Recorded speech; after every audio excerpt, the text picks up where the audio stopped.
ఏడాదిగా ప్రయత్నించిన సంతానం కలగలేదా? Noah IVF లో ఉచితంగా సంప్రదించండి. Welcome to Telugu one news. నేను మహాలక్ష్మి. బాబును కలిసిన కోడికత్తి శ్రీను కూటమి విజయం కోసం పాటుపడతానని వెల్లడి.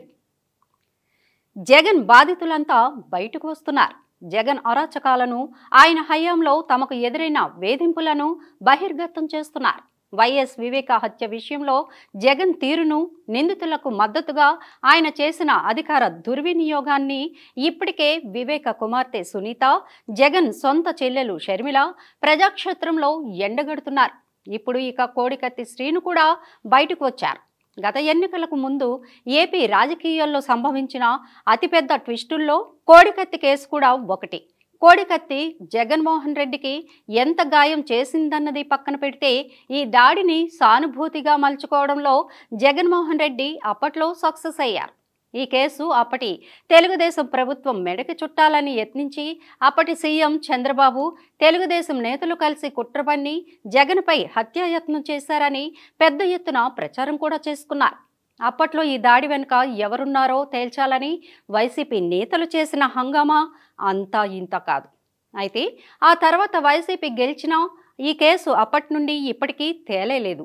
ఈ కేసులో నిందితుడు కోడికత్తి శ్రీను దోష లేక అసలు కుట్రదారులు ఎవరైనా ఉన్నారా అన్నది కూడా తేల్చలేదు. ఇక ఈ కేసులో 5 ఏళ్లు శ్రీను జైల్లోనే మగ్గాడు.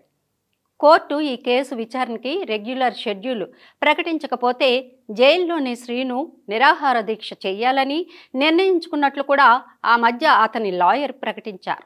దాంతో ఈ కేసు విచారణ క్లైమాక్స్కు చేరుకుంటుందని, అసలు దోషులు ఎవరో తేలిపోతారని అంతా భావించారు.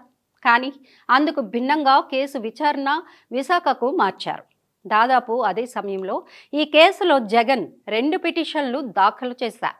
కోర్టు హాజరు నుంచి వ్యక్తిగత మినహాయింపు ఇవ్వాలని, అడ్వకేట్ కమిషన్ను నియమించడం గానీ వీడియో కాన్ఫరెన్స్ ద్వారా విచారించాలని 2వ పిటిషన్ వేశారు. ఈ పిటిషన్తో పాటు నిందితుడు శ్రీనుకి బెయిల్ ఇవ్వకూడదని NIA మరో పిటిషన్ని దాఖలు చేసింది.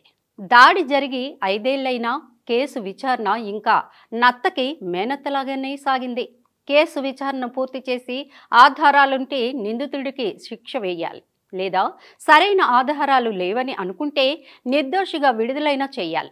ఒకవేళ 2 కూడా బాగా ఆలస్యం అవుతుందని అనుకుంటే కనీసం నిందితుడికి బెయిల్ అయినా ఇచ్చి విచారణ కొనసాగించాలి. కానీ ఈ కేసులో అవేమీ లేవు. వైఎస్ జగన్ కేసు విచారణకి హాజరు కావడం లేదు. ఈ కేసు విచారణ పూర్తి కాకూడదన్న ఉద్దేశంతో తెర వెనుక శక్తులు పనిచేస్తున్నాయని అప్పట్లో పరిశీలకులు విశ్లేషించారు.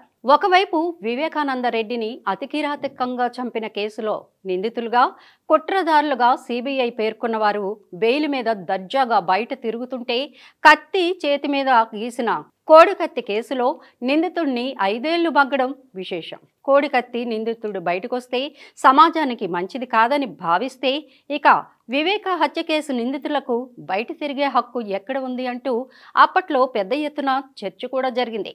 సరే, ఎలాగైతేనేం కోడికత్తి శ్రీనుకు విశాఖ NIA కోర్టు బెయిల్ మంజూరు చేసింది.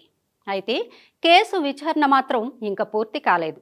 అది పక్కన పెడితే ఇప్పుడు ఎన్నికల వేళ జగన్ బాధితులు ఒక్కొక్కరుగా బయటకు వచ్చి తమకు జరిగిన అన్యాయాలను బాహాటంగా చెబుతున్నారు.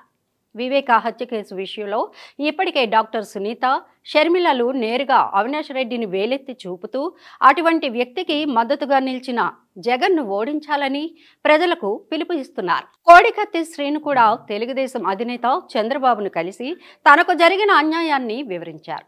అంబాజీపేట ప్రజాగళం సభలో న్యాయవాది గున్నం వీర వెంకట సత్యనారాయణ సహకారంతో శ్రీనుబాబును కలిశారు.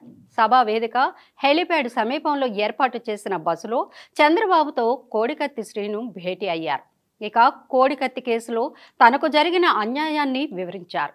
కూటమి అధికారంలోకి రాగానే వారి కుటుంబాన్ని అన్ని విధాలా ఆదుకుంటామని చంద్రబాబు హామీ ఇచ్చారని ఆ తర్వాత శ్రీను తల్లి సావిత్రి తెలిపారు. కాగా కోనసీమ ప్రజలు ఎదుర్కొంటున్న కొన్ని సమస్యలను కూడా బాబుకు వివరించినట్లు శ్రీను తెలిపారు. ఈ ఎన్నికల్లో తెలుగుదేశం కూటమి విజయానికి తమ వంతు సహాయ సహకారాలు అందజేస్తామని కోడికత్తి శ్రీను మీడియాతో చెప్పారు. జగన్ విజయం కోసం ఆయనకు సానుభూతి వస్తుందన్న ఉద్దేశంతోనే తాను ఆనాడు విశాఖ విమానాశ్రయంలో జగన్పై ఉత్తుత్తి దాడి చేశానని విచారణ సందర్భంగా కోడికత్తి శ్రీను చెప్పిన సంగతి తెలిసిందే.